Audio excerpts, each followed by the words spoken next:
Let's talk politics this afternoon. The House of Representatives has passed a bill to enhance security for presidential candidates. The bipartisan bill was passed unanimously, 405-0. It would increase Secret Service protection for both Democratic and Republican presidential nominees. That includes Kamala Harris and Donald Trump.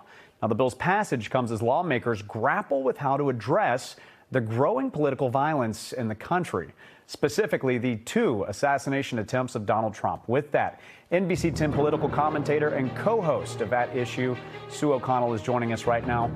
Sue, the attempts on Donald Trump's life, I doubt that anyone out there would disagree with Congress working as quickly as they did to pass a bill to increase security for both of the candidates here. Here's my issue. Here's the question. Yep. Why was bipartisanship so easily found to address this violence, but not the decades worth of school violence, something that has plagued this country for a very long time? Are these issues really sort of that far apart? Well, Colton, from a rational common sense point of view, they're the same issues, right? Protecting school children and, in fact, protecting all of us if we're at a concert or shopping or doing anything. Shouldn't we be protected from gun violence? Or should we be, as protected as adults who are running for president and vice president, right? But the reality is that we have had virtually no movement in making assault-style weapons harder to get or basic common sense gun safety rules. But just 2 months after the first assassination attempt on Donald Trump and just 5 days after the second, as you report, the House voted 405-0 to pass legislation to boost Secret Service protection for the two parties' main candidates, as they should.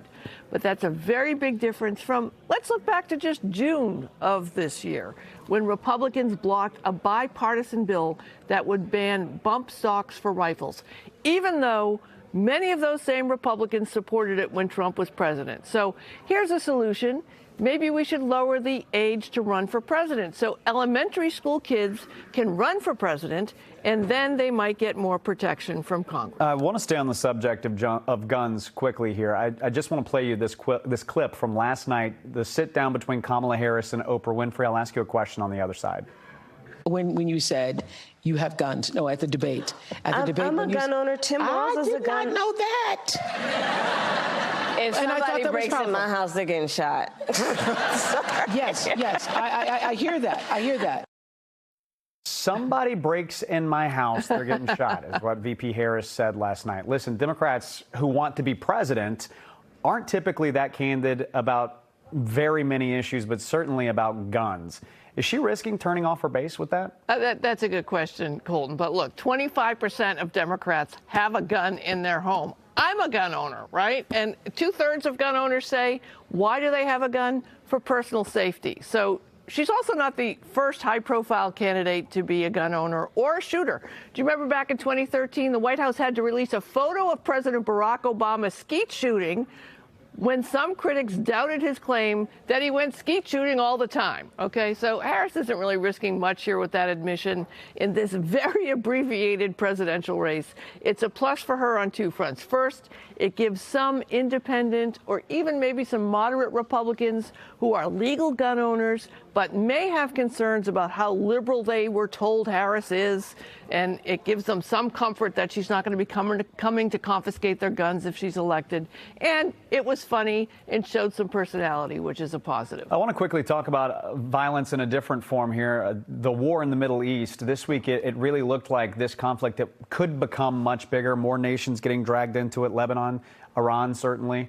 How might that impact the presidential election? You know, there's a number of factors that impact a campaign that candidates have absolutely no control over. And one of those is when there's a war that America may be directly or indirectly involved in. If the Middle East conflict expands, the risk for Harris is that Trump will say the Biden administration, which she was a part of, failed to contain the conflict. And for Trump, The risk is that Harris will say his reluctance to consider a two-state solution and his policies as president are factors in the ongoing war. So neither candidate can control what happens, though. All right, Sue, as always, we appreciate your insight and your context. For everyone else, for a deeper dive into the political headlines each week, you can tune into At Issue with our hosts Corey Smith and Sue O'Connell, as well as Matt Pritchard. It airs every Sunday morning at 11:30, right after Meet the Press, right here on NBC 10 Boston.